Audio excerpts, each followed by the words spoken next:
नमस्कार दोस्तों, आप सभी का हमारे इस पावन और आध्यात्मिक चैनल ध्यान मार्ग में स्वागत है। आज हम आपके लिए लेकर आए हैं मां महालक्ष्मी का अत्यंत शक्तिशाली और दिव्य मंत्र, जिसका श्रद्धा और विश्वास के साथ जाप करने से जीवन में सुख, समृद्धि, धन, वैभव और सकारात्मक ऊर्जा का संचार होता है। मां लक्ष्मी को धन, ऐश्वर्य, समृद्धि और सौभाग्य की देवी माना जाता है। शास्त्रों के अनुसार जो व्यक्ति सच्चे मन से मां लक्ष्मी की आराधना करता है, उसके जीवन से आर्थिक परेशानियां दूर होने लगती हैं और घर में खुशहाली का वास होता है। यदि आप आर्थिक कठिनाइयों, व्यापार में रुकावटों, नौकरी में समस्याओं या मानसिक तनाव से गुजर रहे हैं, तो इस मंत्र का नियमित श्रवण और जाप आपके लिए लाभकारी हो सकता है। सुबह या शाम के समय शांत मन से इस मंत्र को सुने और मां लक्ष्मी का ध्यान करें। ये मंत्र मां महालक्ष्मी की कृपा प्राप्त करने के लिए अत्यंत प्रभावशाली माना जाता है। नियमित जाप से मन में सकारात्मकता बढ़ती है, आत्मविश्वास मजबूत होता है और जीवन में नई ऊर्जा का अनुभव होता है। याद रखें, केवल मंत्र सुनना ही पर्याप्त नहीं है। जीवन में ईमानदारी, परिश्रम, दया और सदाचार का पालन करना भी आवश्यक है। मां लक्ष्मी वहीं निवास करती हैं जहां स्वच्छता, प्रेम, सम्मान और सकारात्मक सोच का वातावरण होता है। यदि आप चाहते हैं कि मां महालक्ष्मी की कृपा सदैव आपके और आपके परिवार पर बनी रहे, तो प्रतिदिन कुछ मिनट निकालकर इस मंत्र का श्रवण अवश्य करें। विश्वास और भक्ति के साथ किया गया मंत्र जाप आपके जीवन में सकारात्मक परिवर्तन ला सकता है। वीडियो के अंत में हम मां महालक्ष्मी से प्रार्थना करते हैं कि वे आपके जीवन को सुख, शांति, समृद्धि और खुशियों से भर दें। आपकी सभी शुभ मनोकामनाएं पूर्ण हो और आपके घर में सदैव धन धान्य की वृद्धि हो। यदि आपको ये वीडियो पसंद आए तो इसे लाइक करें, अपने मित्रों और परिवारजनों के साथ शेयर करें और हमारे चैनल को सब्सक्राइब करना ना भूलें। साथ ही कमेंट में लिखें, जय मां महालक्ष्मी। आइए इस मंत्र का जाप कर लेते हैं। ओम श्रीं ह्रीं क्लीं श्रीं महालक्ष्मी नमः। ओम श्रीं ह्रीं क्लीं श्रीं महालक्ष्मी नमः। ओम श्रीं ह्रीं क्लीं श्रीं महालक्ष्मी नमः। ओम श्रीं ह्रीं क्लीं श्रीं महालक्ष्मी नमः। ओम श्रीं ह्रीं क्लीं श्रीं महालक्ष्मी नमः। ओम श्रीं ह्रीं क्लीं श्रीं महालक्ष्मी नमः। ओम श्रीं ह्रीं क्लीं श्रीं महालक्ष्मी नमः। ओम श्रीं ह्रीं क्लीं श्रीं महालक्ष्मी नमः। ओम श्रीं ह्रीं क्लीं श्रीं महालक्ष्मी नमः। ओम श्रीं ह्रीं क्लीं श्रीं महालक्ष्मी नमः। ओम श्रीं ह्रीं क्लीं श्रीं महालक्ष्मी नमः। ओम श्रीं ह्रीं क्लीं श्रीं महालक्ष्मी नमः। ओम श्रीं ह्रीं क्लीं ओम श्रीं ह्रीं क्लीं श्रीं महालक्ष्मी नमः। ओम श्रीं ह्रीं क्लीं श्रीं महालक्ष्मी नमः। ओम श्रीं ह्रीं क्लीं श्रीं महालक्ष्मी नमः। ओम श्रीं ह्रीं क्लीं श्रीं महालक्ष्म्यै नमः। ॐ श्रीं ह्रीं क्लीं श्रीं महालक्ष्म्यै नमः। ॐ श्रीं ह्रीं क्लीं श्रीं महालक्ष्म्यै नमः। ॐ श्रीं ह्रीं क्लीं श्रीं महालक्ष्म्यै नमः। ॐ श्रीं ह्रीं क्लीं श्रीं महालक्ष्म्यै नमः। ॐ श्रीं ह्रीं क्लीं श्रीं महालक्ष्म्यै नमः। ॐ श्रीं ह्रीं क्लीं श्रीं महालक्ष्म्यै नमः। ॐ श्रीं ह्रीं क्लीं श्रीं महालक्ष्म्यै नमः। ॐ श्रीं ह्रीं क्लीं श्रीं महालक्ष्म्यै नमः। ॐ श्रीं ह्रीं क्लीं ॐ श्रीं ह्रीं क्लीं श्रीं महालक्ष्म्यै नमः। ॐ श्रीं ह्रीं क्लीं श्रीं महालक्ष्म्यै नमः। ॐ श्रीं ह्रीं क्लीं श्रीं महालक्ष्म्यै नमः। ॐ श्रीं ह्रीं क्लीं श्रीं महालक्ष्म्यै नमः। ॐ श्रीं ह्रीं क्लीं श्रीं महालक्ष्म्यै नमः। ॐ श्रीं ह्रीं क्लीं श्रीं महालक्ष्म्यै नमः। ॐ श्रीं ह्रीं क्लीं श्रीं महालक्ष्म्यै नमः।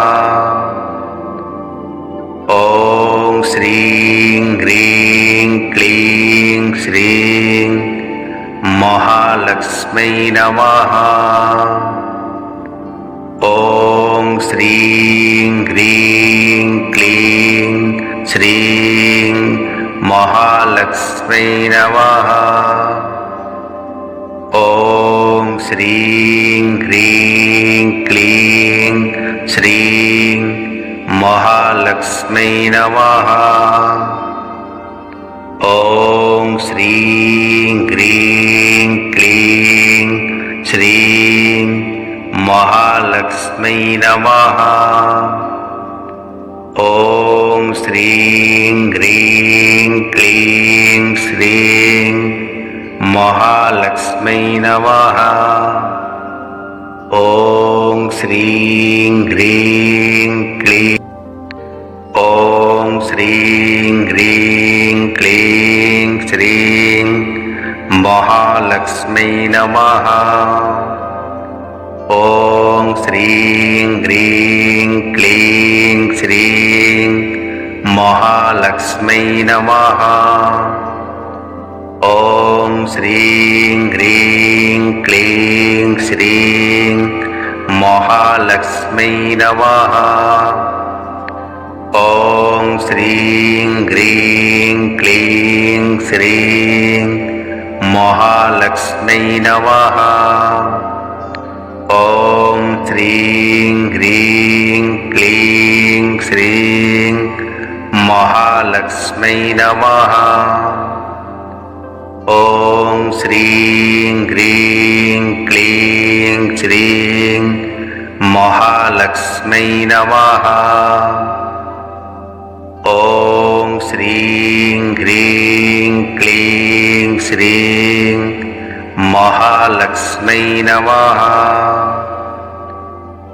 ॐ श्रीं ह्रीं क्लीं श्रीं महालक्ष्मै नमः। ॐ श्रीं ह्रीं क्लीं श्रीं महालक्ष्मै नमः। ॐ श्रीं ह्रीं क्लीं श्रीं महालक्ष्मै नमः।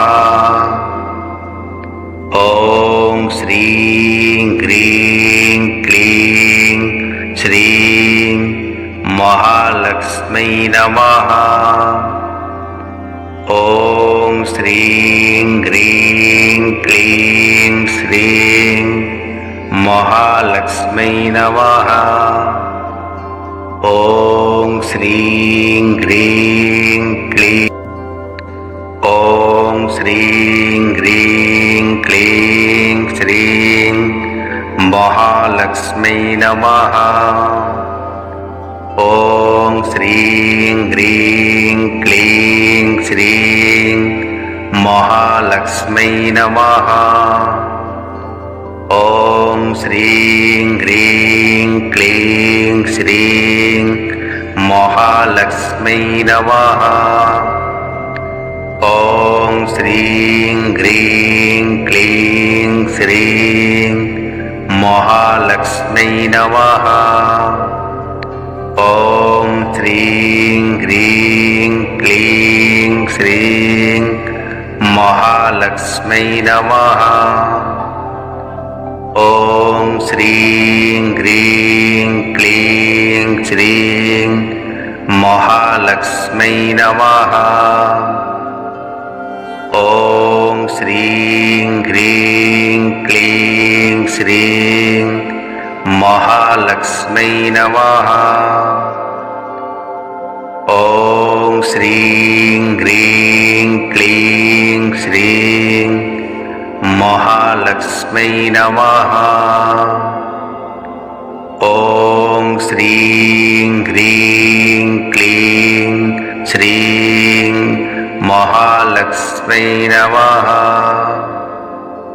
ॐ श्रीं ह्रीं क्लीं श्रीं महालक्ष्मै नमः। ॐ श्रीं ह्रीं क्लीं श्रीं महालक्ष्मै नमः। ॐ श्रीं ह्रीं क्लीं श्रीं महालक्ष्मै नमः। ॐ श्रीं ह्रीं क्लीं ॐ श्रीं ह्रीं क्लीं श्रीं महालक्ष्मै नमः। ॐ श्रीं ह्रीं क्लीं श्रीं महालक्ष्मै नमः। ॐ श्रीं ह्रीं क्लीं श्रीं महालक्ष्मै नमः। ॐ श्रीं ह्रीं क्लीं श्रीं महालक्ष्मै नमः। ॐ श्रीं ह्रीं क्लीं श्रीं महालक्ष्मै नमः। ॐ श्रीं ह्रीं क्लीं श्रीं महालक्ष्मै नमः। ॐ श्रीं ह्रीं क्लीं श्रीं महालक्ष्मै नमः। ॐ श्रीं ह्रीं क्लीं श्रीं महालक्ष्मै नमः। ॐ श्रीं ह्रीं क्लीं श्रीं महालक्ष्मै नमः। ॐ श्रीं ह्रीं क्लीं श्रीं महालक्ष्मै नमः। ॐ श्रीं ह्रीं क्लीं श्रीं महालक्ष्मै नमः। ॐ श्रीं ह्रीं क्लीं श्रीं महालक्ष्मै नमः। ॐ श्रीं ह्रीं क्लीं ॐ श्रीं ह्रीं क्लीं श्रीं महालक्ष्मै नमः।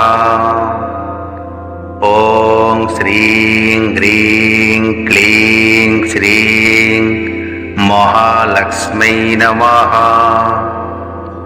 ॐ श्रीं ह्रीं क्लीं श्रीं महालक्ष्मै नमः।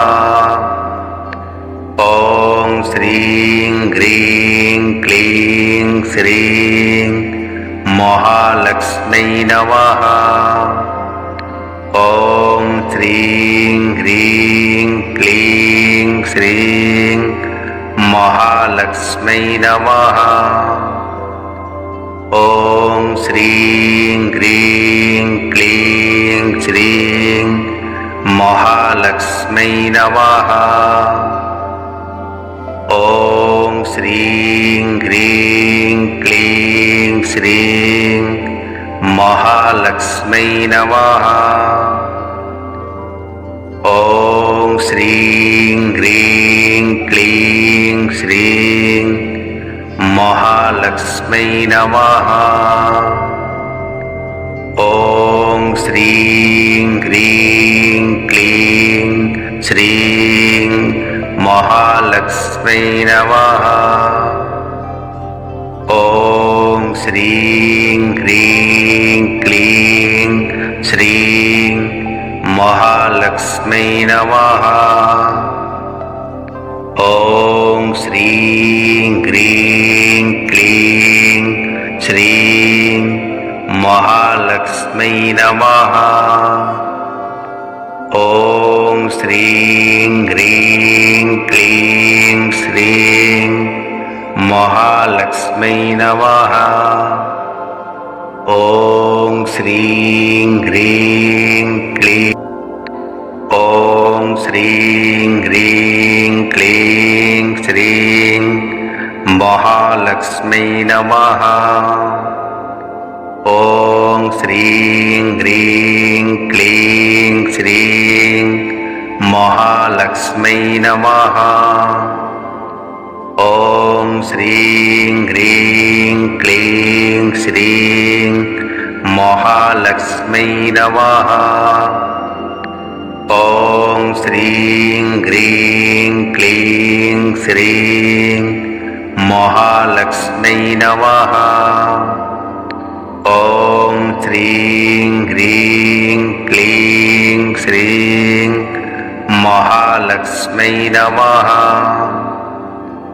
ॐ श्रीं ह्रीं क्लीं श्रीं महालक्ष्मै नमः। ॐ श्रीं ह्रीं क्लीं श्रीं महालक्ष्मै नमः। ॐ श्रीं ह्रीं क्लीं श्रीं महालक्ष्मै नमः। ॐ श्रीं ह्रीं क्लीं श्रीं महालक्ष्मै नमः। ॐ श्रीं ह्रीं क्लीं श्रीं महालक्ष्मै नमः। ॐ श्रीं ह्रीं क्लीं श्रीं महालक्ष्मै नमः। ॐ श्रीं ह्रीं क्लीं श्रीं महालक्ष्मै नमः। ॐ श्रीं ह्रीं क्लीं ॐ श्रीं ह्रीं क्लीं श्रीं महालक्ष्मै नमः। ॐ श्रीं ह्रीं क्लीं श्रीं महालक्ष्मै नमः। ॐ श्रीं ह्रीं क्लीं श्रीं महालक्ष्मै नमः। ॐ श्रीं ह्रीं क्लीं श्रीं महालक्ष्मै नमः। ॐ श्रीं ह्रीं क्लीं श्रीं महालक्ष्मै नमः। ॐ श्रीं ह्रीं क्लीं श्रीं महालक्ष्मै नमः। ॐ श्रीं ह्रीं क्लीं श्रीं महालक्ष्मै नमः। ॐ श्रीं ह्रीं क्लीं श्रीं महालक्ष्मै नमः। ॐ श्रीं ह्रीं क्लीं श्रीं महालक्ष्मै नमः। ॐ श्रीं ह्रीं क्लीं श्रीं महालक्ष्मै नमः। ॐ श्रीं ह्रीं क्लीं श्रीं महालक्ष्मै नमः। ॐ श्रीं ह्रीं क्लीं श्रीं महालक्ष्मै नमः। ॐ श्रीं ह्रीं क्लीं ॐ श्रीं ह्रीं क्लीं श्रीं महालक्ष्मै नमः। ॐ श्रीं ह्रीं क्लीं श्रीं महालक्ष्मै नमः। ॐ श्रीं ह्रीं क्लीं श्रीं महालक्ष्मै नमः। ॐ श्रीं ह्रीं क्लीं श्रीं महालक्ष्मै नमः। ॐ श्रीं ह्रीं क्लीं श्रीं महालक्ष्मै नमः। ॐ श्रीं ह्रीं क्लीं श्रीं महालक्ष्मै नमः।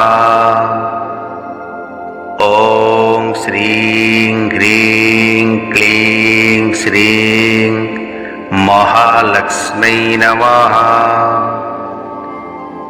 ॐ श्रीं ह्रीं क्लीं श्रीं महालक्ष्मै नमः। ॐ श्रीं ह्रीं क्लीं श्रीं महालक्ष्मै नमः। ॐ श्रीं ह्रीं क्लीं श्रीं महालक्ष्मै नमः। ॐ श्रीं ह्रीं क्लीं श्रीं महालक्ष्मै नमः। ॐ श्रीं ह्रीं क्लीं श्रीं महालक्ष्मै नमः। ॐ श्रीं ह्रीं क्लीं ॐ श्रीं ह्रीं क्लीं श्रीं महालक्ष्मै नमः। ॐ श्रीं ह्रीं क्लीं श्रीं महालक्ष्मै नमः। ॐ श्रीं ह्रीं क्लीं श्रीं महालक्ष्मै नमः। ॐ श्रीं ह्रीं क्लीं श्रीं महालक्ष्मै नमः। ॐ श्रीं ह्रीं क्लीं श्रीं महालक्ष्मै नमः। ॐ श्रीं ह्रीं क्लीं श्रीं महालक्ष्मै नमः। ॐ श्रीं ह्रीं क्लीं श्रीं महालक्ष्मै नमः। ॐ श्रीं ह्रीं क्लीं श्रीं महालक्ष्मै नमः। ॐ श्रीं ह्रीं क्लीं श्रीं महालक्ष्मै नमः। ॐ श्रीं ह्रीं क्लीं श्रीं महालक्ष्मै नमः। ॐ श्रीं ह्रीं क्लीं श्रीं महालक्ष्मै नमः। ॐ श्रीं ह्रीं क्लीं श्रीं महालक्ष्मै नमः। ॐ श्रीं ह्रीं क्लीं ॐ श्रीं ह्रीं क्लीं श्रीं महालक्ष्मै नमः। ॐ श्रीं ह्रीं क्लीं श्रीं महालक्ष्मै नमः। ॐ श्रीं ह्रीं क्लीं श्रीं महालक्ष्मै नमः। ॐ श्रीं ह्रीं क्लीं श्रीं महालक्ष्मै नमः। ॐ श्रीं ह्रीं क्लीं श्रीं महालक्ष्मै नमः। ॐ श्रीं ह्रीं क्लीं श्रीं महालक्ष्मै नमः। ॐ श्रीं ह्रीं क्लीं श्रीं महालक्ष्मै नमः। ॐ श्रीं ह्रीं क्लीं श्रीं महालक्ष्मै नमः। ॐ श्रीं ह्रीं क्लीं श्रीं महालक्ष्मै नमः। ॐ श्रीं ह्रीं क्लीं श्रीं महालक्ष्मै नमः। ॐ श्रीं ह्रीं क्लीं श्रीं महालक्ष्मै नमः। ॐ श्रीं ह्रीं क्लीं श्रीं महालक्ष्मै नमः। ॐ श्रीं ह्रीं क्लीं ॐ श्रीं ह्रीं क्लीं श्रीं महालक्ष्मै नमः। ॐ श्रीं ह्रीं क्लीं श्रीं महालक्ष्मै नमः। ॐ श्रीं ह्रीं क्लीं श्रीं महालक्ष्मै नमः। ॐ श्रीं ह्रीं क्लीं श्रीं महालक्ष्मै नमः। ॐ श्रीं ह्रीं क्लीं श्रीं महालक्ष्मै नमः। ॐ श्रीं ह्रीं क्लीं श्रीं महालक्ष्मै नमः। ॐ श्रीं ह्रीं क्लीं श्रीं महालक्ष्मै नमः। ॐ श्रीं ह्रीं क्लीं श्रीं महालक्ष्मै नमः। ॐ श्रीं ह्रीं क्लीं श्रीं महालक्ष्मी नमः। ॐ श्रीं ह्रीं क्लीं श्रीं महालक्ष्मी नमः। ॐ श्रीं ह्रीं क्लीं श्रीं महालक्ष्मी नमः। ॐ श्रीं ह्रीं क्लीं श्रीं महालक्ष्मी नमः। ॐ श्रीं ह्रीं क्लीं ॐ श्रीं ह्रीं क्लीं श्रीं महालक्ष्मी नमः। ॐ श्रीं ह्रीं क्लीं श्रीं महालक्ष्मी नमः। ॐ श्रीं ह्रीं क्लीं श्रीं महालक्ष्मी नमः। ॐ श्रीं ह्रीं क्लीं श्रीं महालक्ष्मी नमः। ॐ श्रीं ह्रीं क्लीं श्रीं महालक्ष्मी नमः।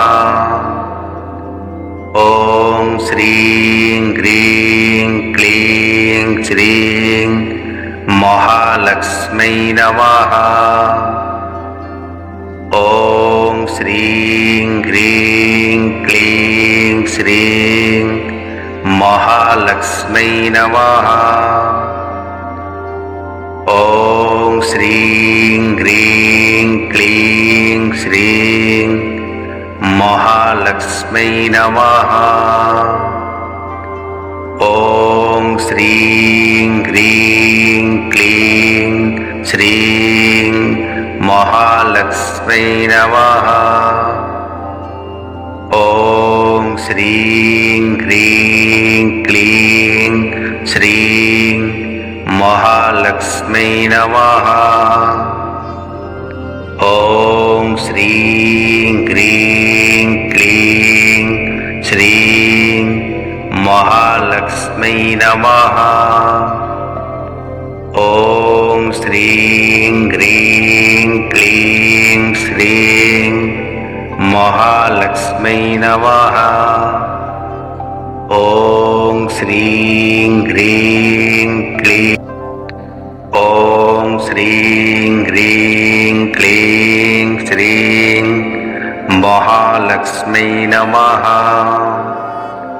ॐ श्रीं ह्रीं क्लीं श्रीं महालक्ष्मी नमः। ॐ श्रीं ह्रीं क्लीं श्रीं महालक्ष्मी नमः। ॐ श्रीं ह्रीं क्लीं श्रीं महालक्ष्मी नमः। ॐ श्रीं ह्रीं क्लीं श्रीं महालक्ष्मी नमः। ॐ श्रीं ह्रीं क्लीं श्रीं महालक्ष्मी नमः। ॐ श्रीं ह्रीं क्लीं श्रीं महालक्ष्मी नमः।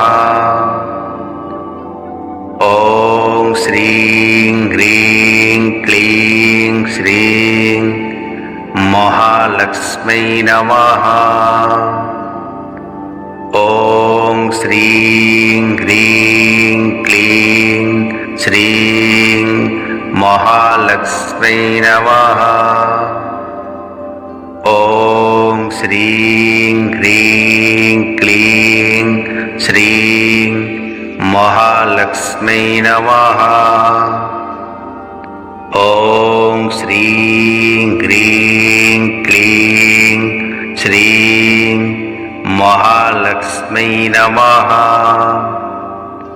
ॐ श्रीं ह्रीं क्लीं श्रीं महालक्ष्मै नमः।